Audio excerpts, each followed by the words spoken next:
My name's Selena. I am a personal trainer, a strength and conditioning coach, a dance teacher, and more recently, a Foot Collective certified guide. I started working out almost 20 years ago because I hated my body. Growing up, I was bullied for being overweight. From the age of 12, I felt like I needed to watch what I ate, and I looked at all my peers around me eating chocolate and lollies.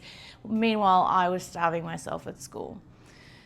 Over the time that I've been working out and I've been becoming qualified as a trainer, which I've been doing for the last 15 years, I have seen many facets of my interests in the fitness industry, from kettlebells and boot camp, battle ropes. I've studied nutrition, boxing, Pilates, you name it, I've done it. I used to think that you had to absolutely smash yourself in the gym, or otherwise what was the point? To going very hard in the other direction, to thinking that anything that you do, as long as you enjoy it, is great, because something is better than nothing, and if you like it, you're going to keep doing it, and that's what we need from movement. And that is still true. However, I would like to add a caveat that you must do strength training for your longevity, for your bones, for your muscles, and also for your metabolism. They used to think that after the age of 25, our muscle mass would just keep depleting every year, that it would get harder and harder to just maintain the same body fat percentage, let alone try and lose weight. But I'm here at almost 36 years old, and I can tell you that I am stronger than I've ever been. I worry about my body fat percentage less than I ever have. And whether that's a combination of my mindset being in a much better place, or through years of strength training, I've learnt to value my body for what it can do for me rather than what it looks like. And maybe also the recent addition of taking creatine every day. But I can tell you there is no way my metabolism is slowing down. I eat so much food and I don't worry about what I'm putting in my mouth, because I know that through the basics of nutrition, I'm fueling my body, I'm eating mostly whole foods, I'm hitting almost 40 different types of vegetables over the week, I'm taking care of myself, so I do not need to worry about counting calories or skimping on meals. I eat when I'm hungry, I stop when I'm not, and I fuel my body for exercise.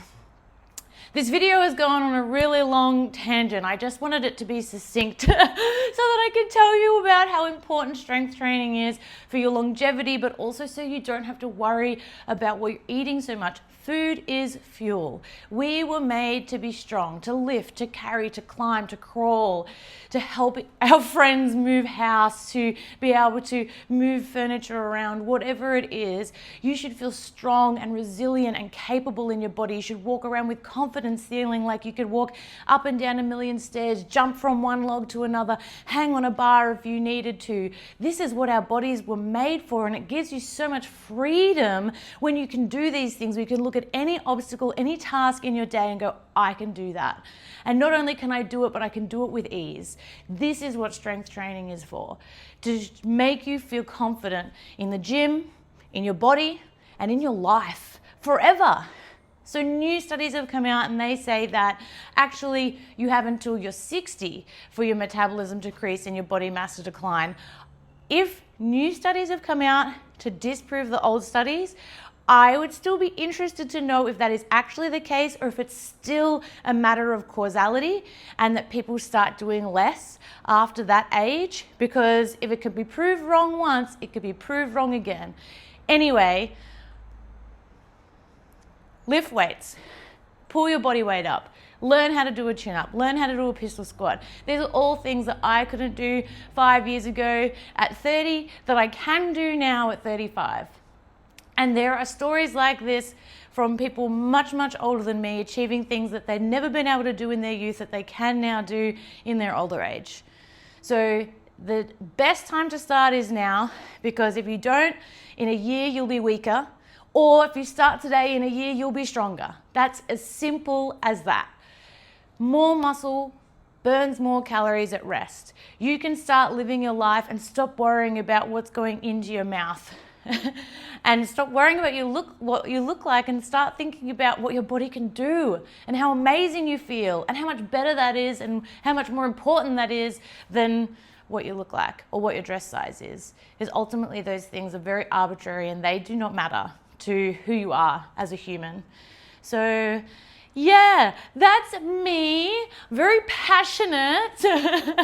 I just look at what I can do, and I think all my peers can do this too. And I look at the people that I train. I have a group of ladies that come and train with me that are, 60 to 65 years old, and they are as strong as me. They are as strong as me. They can lift, or stronger, they can lift their own body weight, and they look at their peers and they go, I could go for a hike, I could go for an overseas holiday, I could do X, Y, and Z, I can carry this, and people are like, oh, don't do that. And they're like, I'm fine. Don't you want that?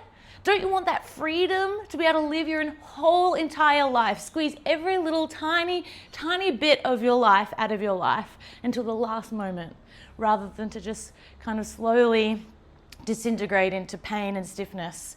It's not necessary. It's not a part of aging. You don't need that. You can be strong forever. And I would like to acknowledge my, my privilege. I would like to acknowledge my privilege because it is obviously my job. So I get to work out all the time. I work in the morning and in the evening. And so in the middle of the day, I can spend as much time exercising as I want. For me, seeing what my body can do for me is honestly an interesting experiment. And I see a challenge that I can't currently do, and I work towards it. It took me 4 years to be able to do a pistol squat because I had to rechange my movement patterns. I had to work through different mobility. And then when I had the mobility, I didn't have the strength.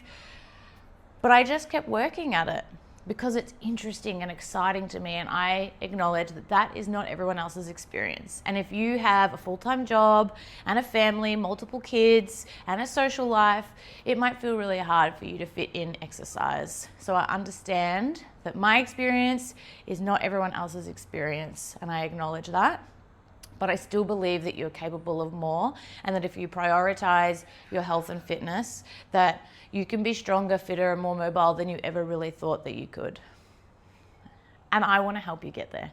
So if feeling strong, resilient, and confident is something that sounds really appealing to you, then I'm the trainer for you. And I would also like to say that my business model is you come to me, I teach you the basics. If you've never gone to the gym before, or if you have but you don't really know what you're doing, you come to me, I teach you, I coach you, I explain what's working, why we're working it, and then you stop coming to me. You don't need a personal trainer once you know what you're doing. If you really struggle with motivation and you know that if you don't have someone there to motivate you, you won't show up, sure, keep coming to me. But that is not my business model. I don't want you to be stuck coming to me forever. That shouldn't be necessary. You should be able to go and pay a $15 a week gym membership and go in and be like, I know everything Selena taught me and I'm ready to go. Unless you really like hanging out with me, and then you can